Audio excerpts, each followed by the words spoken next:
Shalom Bapak Ibu dan Saudara, anggota PADL yang Tuhan Yesus kasihi. Kita sangat bersyukur karena kita punya Allah yang luar biasa yang menyertai kita dalam seluruh perjalanan hidup kita sampai saat ini. Secara khusus bahwa kita beroleh kesempatan lagi untuk bersama-sama belajar kebenaran firman Tuhan. Sebelum kita membaca dan mempelajari firman Tuhan, saya mengajak kita berdoa bersama. Mari kita berdoa. Bapa kami yang ada di surga, kami bersyukur karena kami bisa bertemu lagi dalam PA kami. Kami akan bersama membaca firman Tuhan, merenungkannya, dan kami berdoa supaya Tuhan memberi hikmat kepada kami, agar kebenaran firman Tuhan yang kami baca, kami renungkan, dapat kami pahami, dapat kami ingat, dan dapat kami lakukan dalam hidup kami tiap-tiap hari.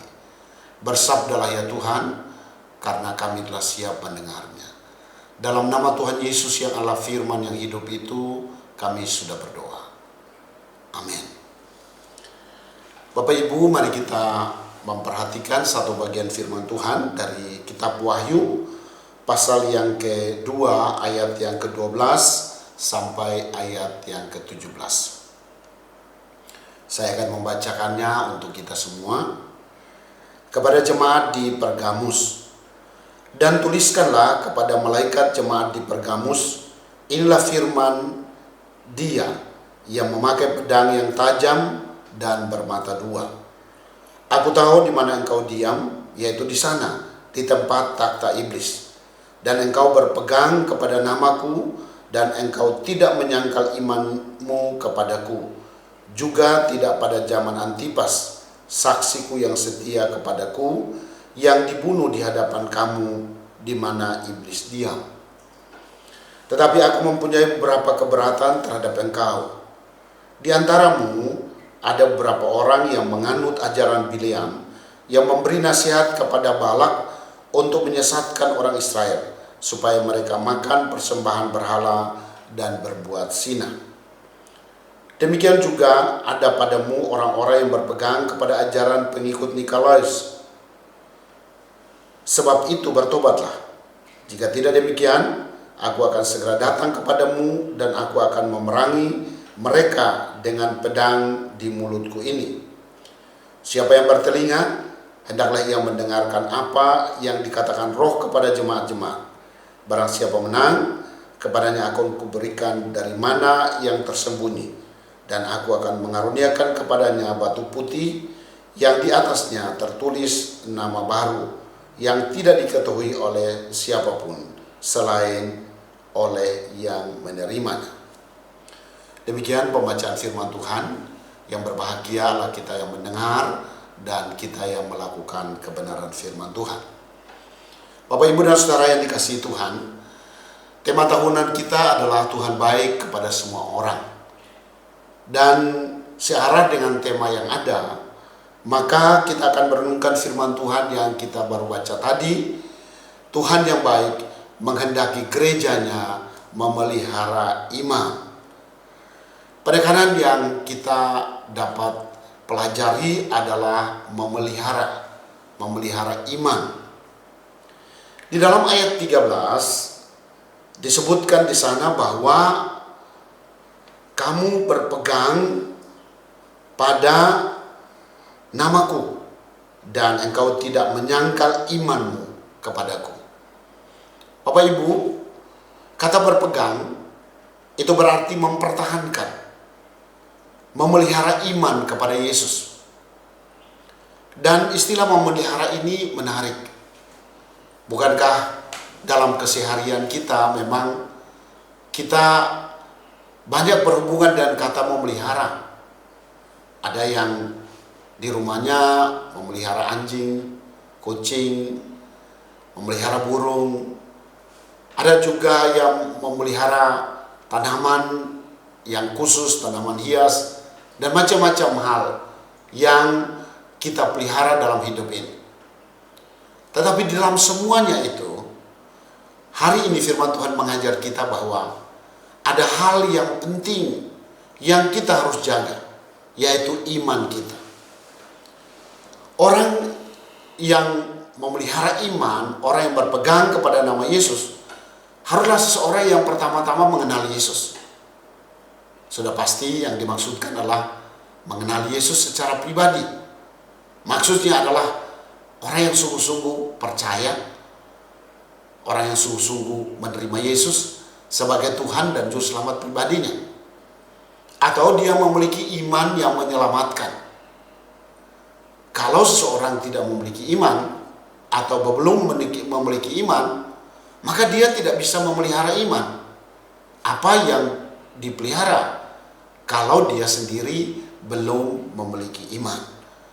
Itu berarti setiap kita yang sudah percaya dan menerima Tuhan Yesus sebagai Tuhan dan Juru Selamat pribadi, kita punya tanggung jawab, yaitu kita harus memelihara iman kita, supaya iman kita itu bertumbuh, iman kita itu menjadi kuat, iman kita tidak goyah, iman kita bertahan di tengah-tengah setiap serangan, tantangan, atau bujukan tipu daya dunia ini. Kita tetap kuat dan kita tidak bergeser. Bapak Ibu, kita mau belajar dari jemaat yang ada di Pergamus. Mereka dihadapkan kepada pilihan, apakah tetap berpegang kepada nama Yesus atau sebaliknya hidup berkompromi, dan sebagai akibatnya bahwa iman kita mengalami degradasi. Tuhan Yesus memakai pedang yang tajam bermata dua untuk membersihkan mereka. Tentu kita meyakini bahwa pedang bermata dua itu adalah firman. Dan firman Tuhan itu memang dimaksudkan untuk membersihkan. Hal yang sama dalam perumpamaan Tuhan Yesus di Yohanes 15 disebutkan bahwa ada dua macam ranting, ada yang tidak berbuah, ada yang berbuah. Tapi untuk ranting yang berbuah, Alkitab berkata, kamu harus dibersihkan. Supaya apa? Supaya kamu lebih banyak berbuah.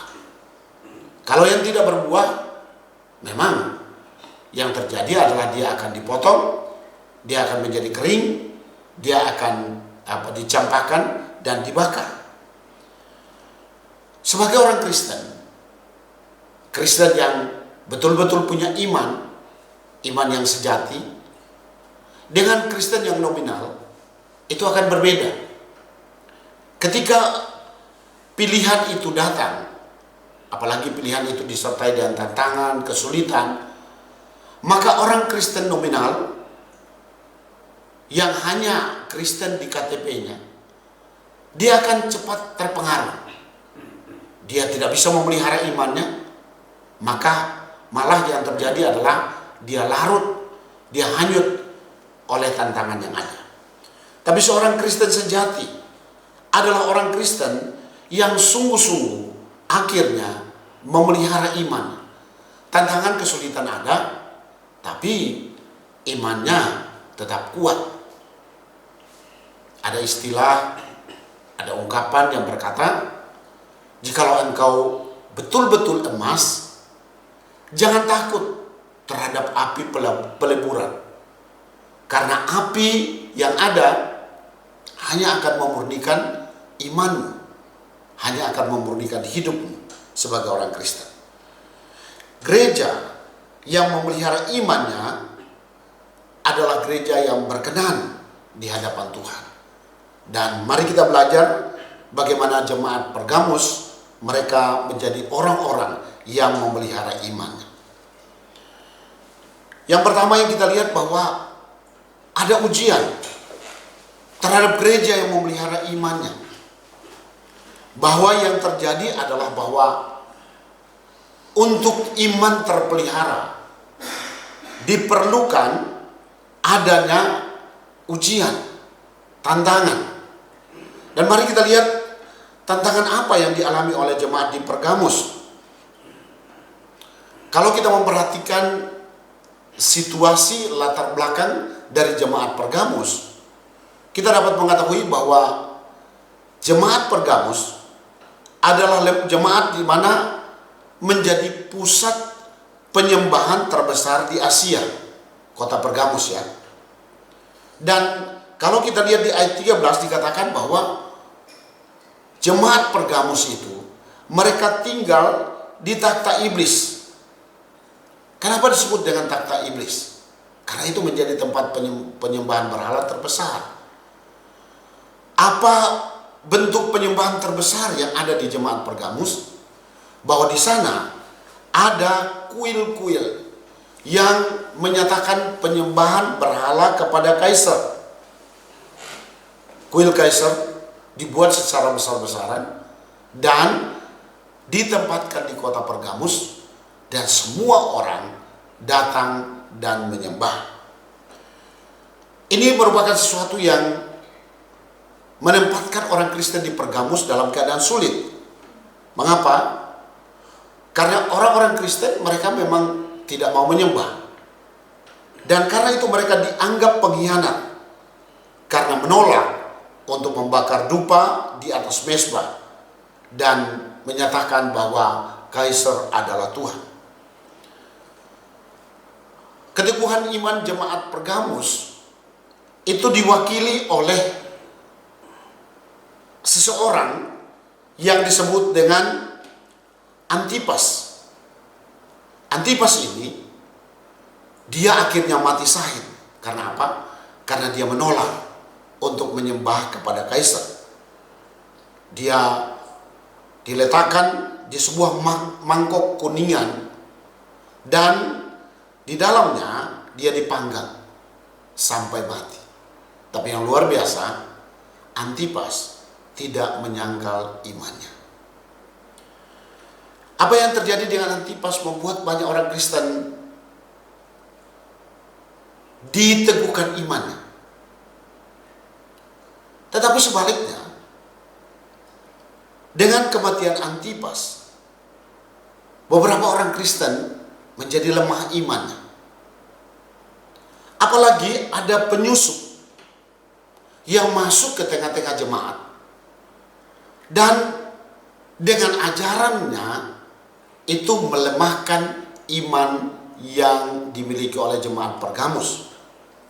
Disebutkan dalam ayat yang ke-14 bahwa mereka mengajarkan apa yang disebut dengan ajaran Bileam. Bapak Ibu, kalau kita mendengar nama Bileam, kita ingat bahwa Bileam ini adalah orang yang berkompromi.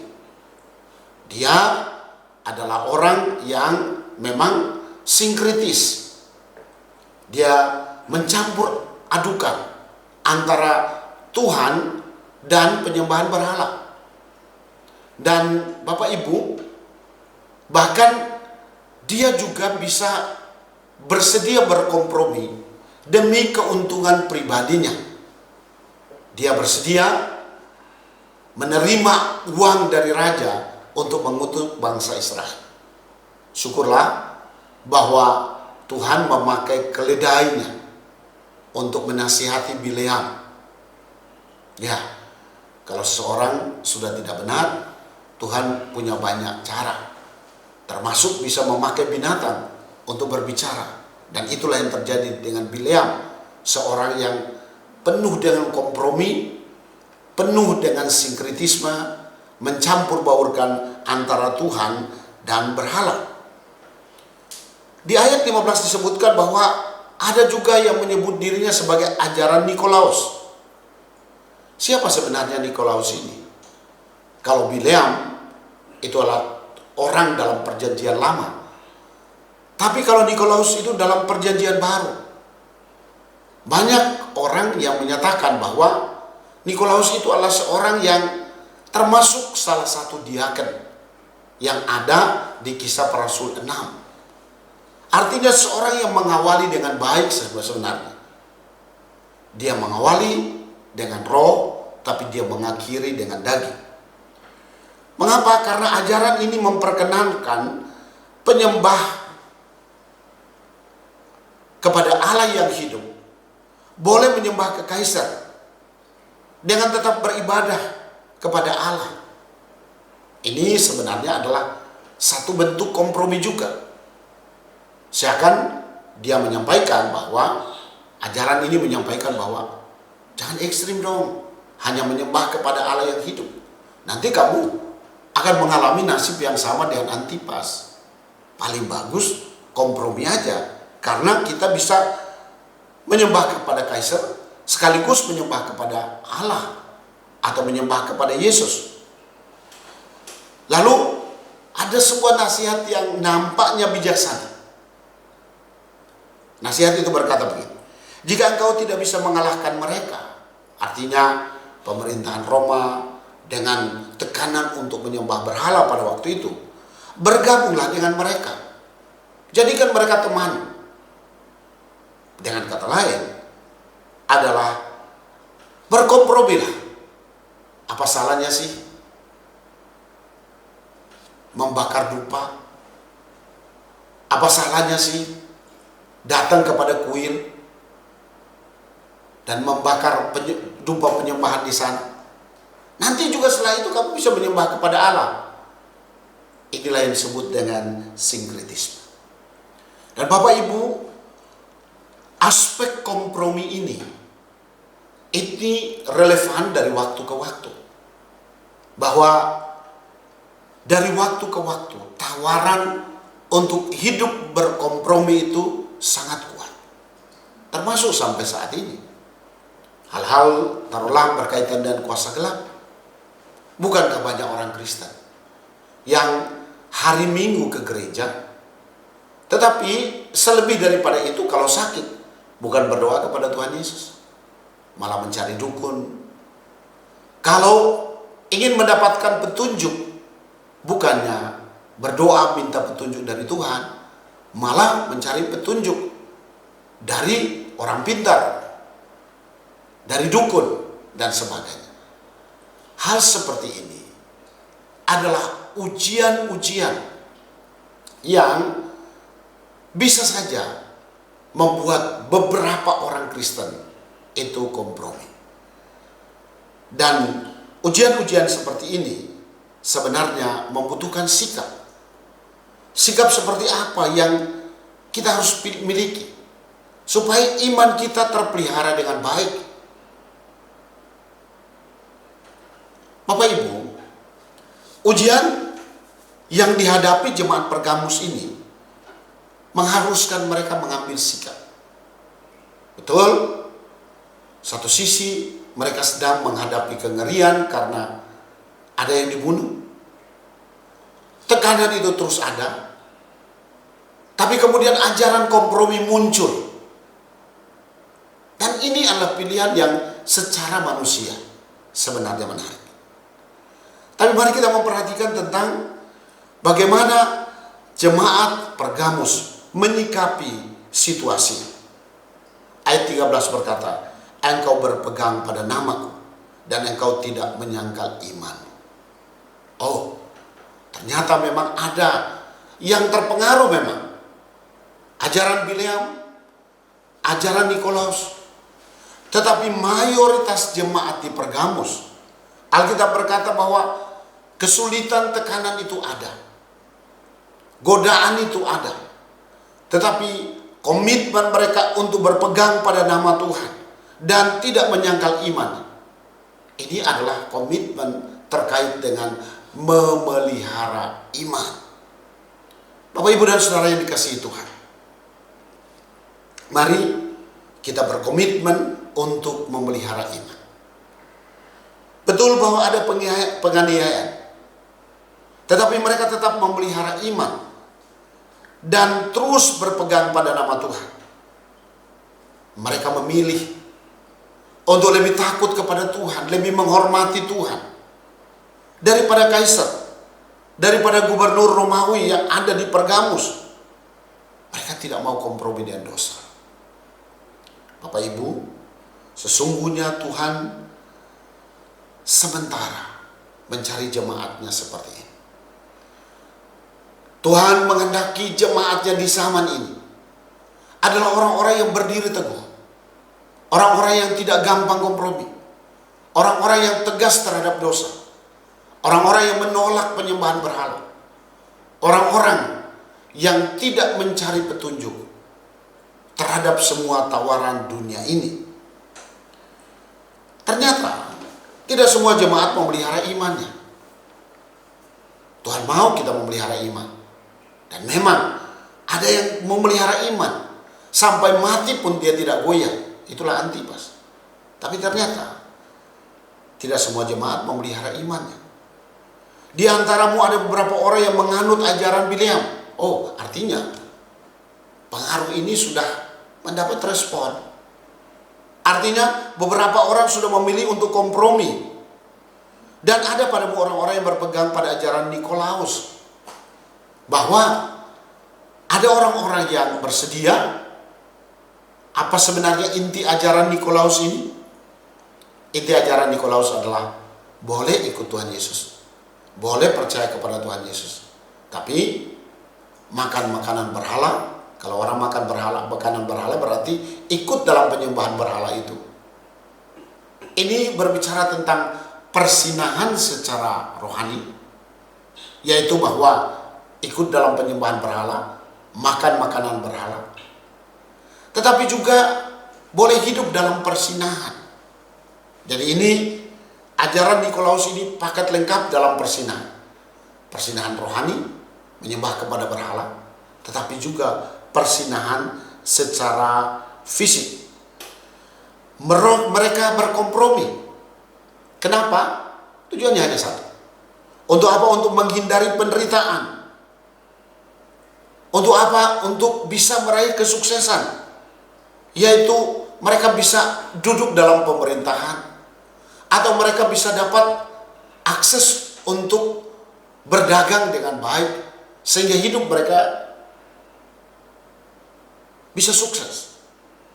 Tentu sukses itu baik. Mendapat akses itu baik. Tapi jangan sampai untuk sebuah sukses, untuk sebuah akses, akhirnya iman kita dikorbankan. Berapa banyak orang yang memang pada akhirnya mengorbankan imannya demi jabatan. Berapa banyak orang yang akhirnya mengorbankan imannya demi akan adanya sebuah kesuksesan. Berapa banyak orang Kristen yang mengorbankan imannya demi pernikahan dan seterusnya. Bapak Ibu, mari kita meneladani jemaat di Pergamus yang mayoritasnya adalah mereka tetap berpegang teguh, memelihara imannya, dan mereka tidak bersedia kompromi. Bapak Ibu, terhadap mereka yang bersedia kompromi, Allah dengan kasih-Nya yang hebat, ternyata walaupun ada umatnya yang sudah jatuh dalam dosa dan berkompromi, tapi ternyata kasih Tuhan itu lebih tinggi dari kelemahan manusia. Itu sebabnya Dia memberikan solusi. Apa solusinya? Solusinya ada di dalam ayat 16. Sebab itu bertobatlah. Artinya apa? Memang boleh jadi kita pernah gagal. Tetapi Tuhan masih memberi kesempatan kepada kita untuk bertobat. Bapak Ibu yang dikasihi Tuhan, ada sebuah ironi yang sering mendatangkan pertanyaan seperti ini. Kenapa sih orang yang benar kok pendek umurnya? Kenapa orang yang jahat kok panjang umurnya? Ya, orang yang benar boleh jadi apa yang menjadi tujuan Tuhan terhadap dirinya itu sudah tergenapi. Dan Tuhan berkata dalam kedaulatannya bahwa ternyata semua tugasmu sudah selesai. Tapi kenapa orang jahat masih diberi umur panjang? Tujuannya adalah supaya bertobat. Kalau kita pernah melakukan kesalahan dan kita masih hidup sampai saat ini, Mari lihat itu sebagai peluang anugerah untuk bertobat. Jangan sampai kesempatan untuk bertobat itu disia-siakan. Bapak Ibu, kalau seseorang bertobat, maka apa yang terjadi dengan dia? Apa yang dia dapatkan kalau dia bertobat? Mari kita memperhatikan masih dalam ayat yang ke-16, ayat yang ke-16, sebab itu bertobatlah. Jika tidak demikian, aku akan segera datang kepadamu dan aku akan memerangi engkau dengan pedang yang ada di mulutku. Pertobatan membuka pintu anugerah, pintu berkat. Tetapi tidak bertobat berarti juga membuka pintu bagi penghukuman. Tuhan sendiri berkata, aku akan datang. Kenapa? Harus diperangi. Karena Tuhan kita adalah Allah yang adil. Karena Dia Allah yang adil, maka yang benar diberkati, yang berdosa dihukum oleh Tuhan. Tuhan mau supaya kita bertobat. Sebab kalau kita bertobat, ada berkat besar yang Tuhan sediakan bagi kita.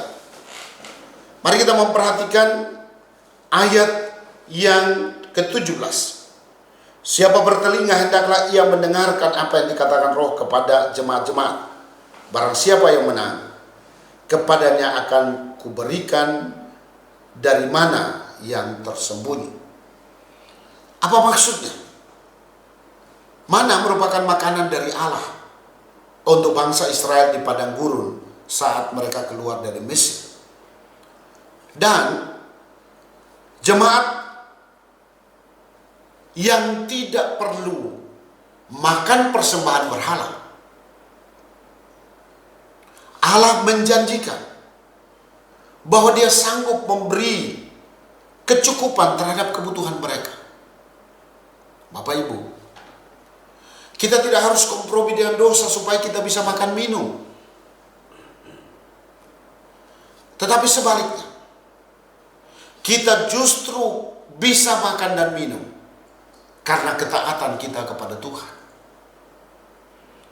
Tuhan berkata bahwa ada roti mana yang tersembunyi. Artinya apa? Ada berkat Tuhan. Dari perbendaharaan berkatnya yang tak pernah habis stoknya. Dari sana Dia akan alirkan berkatnya kepada setiap orang yang hidup dalam ketaatan. Kalau kita taat, ada roti dan mana. Ada roti mana? Artinya, kalau kita hidup dalam ketaatan, Allah berdaulat. Untuk apa? Untuk memelihara hidup kita. Kecukupan, keberhasilan, bahkan kelimpahan. Justru mau dianugerahkan Tuhan untuk setiap orang yang pernah salah, tapi yang mau bertobat, kembali kepada Tuhan, maka Tuhan akan memberkati dia. Tidak hanya terkait dengan adanya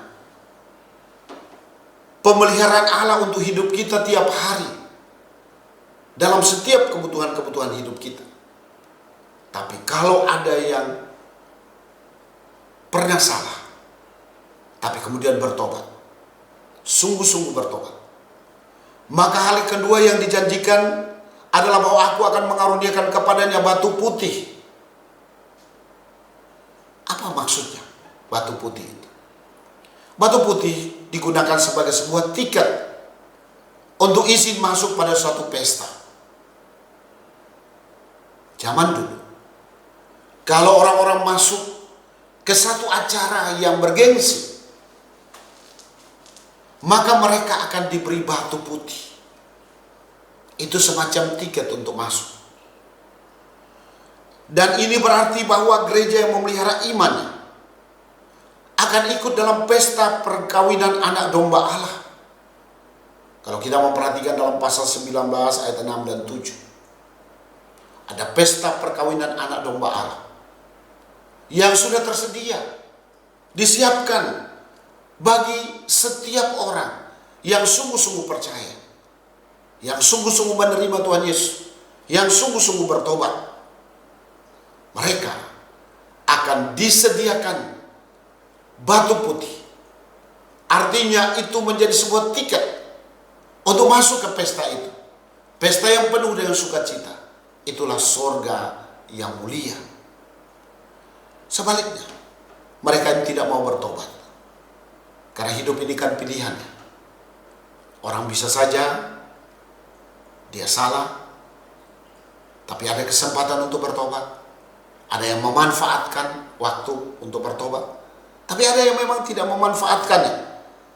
Maka kalau orang tidak bertobat, firman Tuhan berkata, aku segera datang kepadamu dan aku akan memerangi engkau, memerangi mereka dengan pedang yang di mulut ini. Mereka yang tidak mau bertobat, yang memilih kompromi untuk menyembah kepada patung kaisar, berhala. Mereka mungkin bebas dari pedang kaisar, tetapi mereka tidak akan bebas dari pedang Tuhan. Antipas memang akarnya dibunuh oleh pedang kaisar, adalah orang-orang kekaisaran membunuh Antipas, tetapi dia disambut oleh surga. Sebaliknya, orang-orang yang tidak mau bertobat, mereka memang bebas dari pedang kaisar, tapi mereka tidak akan bebas dari pedang Tuhan, bahwa ada penghukuman menanti di sana. Karena itu Bapak Ibu dan Saudara yang dikasihi oleh Tuhan, setiap kita orang-orang percaya,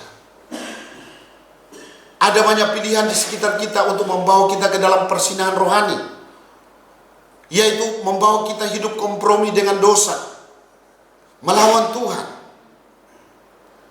Dan kesempatan itu ditawarkan tiap-tiap hari. Kita harus mengambil keputusan. Keputusan ada di tangan kita. Apakah kita sebagai gereja Tuhan, orang-orang percaya, kita mau tetap memelihara iman dengan tetap berpegang pada nama Tuhan, memelihara iman kita bertumbuh makin kuat, atau sebaliknya tidak.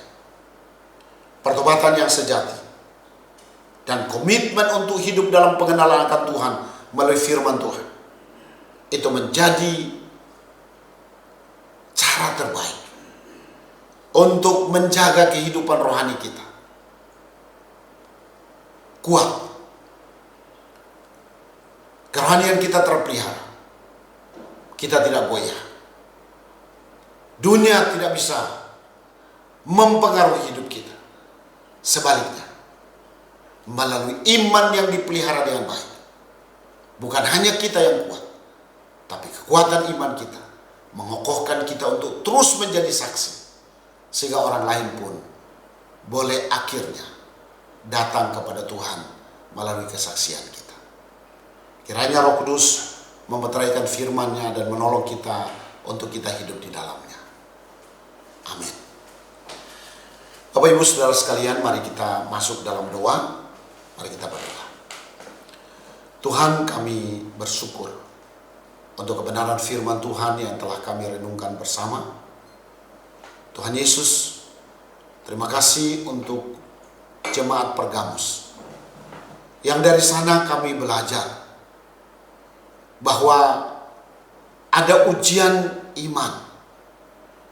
Ujian-ujian yang ada, sasarannya adalah membawa mereka untuk lemah imannya, dan mereka akhirnya kompromi. Tapi kami bersyukur bahwa sebagian besar jemaat, secara khusus untuk hamba-Mu Antipas, yang tetap memelihara imannya, walaupun akhirnya nyawa menjadi taruhan. Tuhan, godaan-godaan sebagai spirit dari ajaran Bileam atau ajaran Nikolas juga muncul di zaman ini dengan berbagai manifestasi. yang intinya adalah membawa kami untuk hidup kompromi, hidup dalam sinkretisme, hidup dalam penyembahan berhala, hidup dalam persinahan. Tetapi kami mau supaya sebagaimana sebagian besar jemaat Pergamus tetap berdiri teguh, imannya terpelihara. Demikian juga kami mohon Roh Kudus tolonglah kami, supaya iman kami pun terpelihara dengan baik. Terima kasih ya Tuhan Yesus. Kami bersyukur dan memuji Tuhan untuk semua kebaikan yang nyata dalam hidup kami. Terima kasih bahwa Tuhan juga memelihara kami, memberikan kepada kami kehidupan sampai saat ini, kesehatan, kekuatan, semua kelancaran kami dapatkan dari Tuhan. Dan kami terus berdoa supaya Tuhan tolong kami. Secara pribadi, keluarga kami, usaha dan pekerjaan kami pun diberkati oleh Tuhan. Kami pun berdoa ya Tuhan, menyerahkan sepenuhnya akan gereja Tuhan di Indonesia supaya Tuhan berkati. Ada semangat ekumenis, semangat keesaan menjadi bagian kami.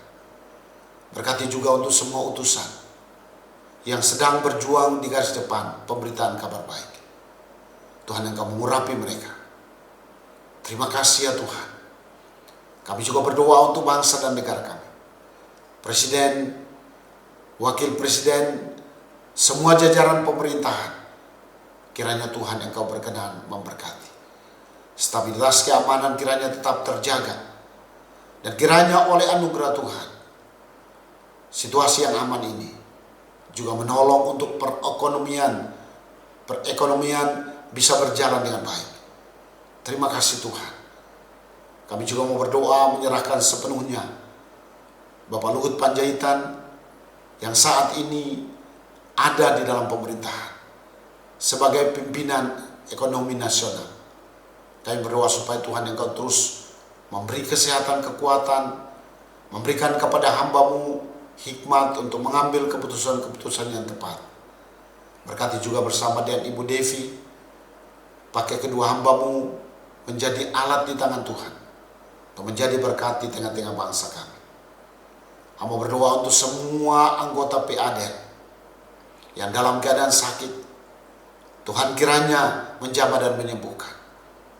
Yang dalam keadaan susah, hibur. Yang jatuh Tuhan angkat. Yang lemah Tuhan kuatkan. Kami berdoa juga Tuhan Yesus, kalau ada yang sementara berada di dalam beban yang berat, Tuhan Engkau beri jalan keluar, Engkau beri kemenangan. Terima kasih Tuhan. Inilah doa kami. Kami percaya bahwa Tuhan mendengar dan Tuhan menjawabnya. Terima kasih ya Tuhan. Kami mengakhiri PA ini dengan memohonkan berkat dari Tuhan. Kiranya anugerah Tuhan Yesus Kristus dan kasih Allah Bapa serta persekutuan dengan Roh yang kudus menyertai, menolong dan memberkati Bapak Ibu Saudara sekalian saat ini dan terus kekal selama-lamanya. Amin. Tuhan Yesus memberkati kita semua.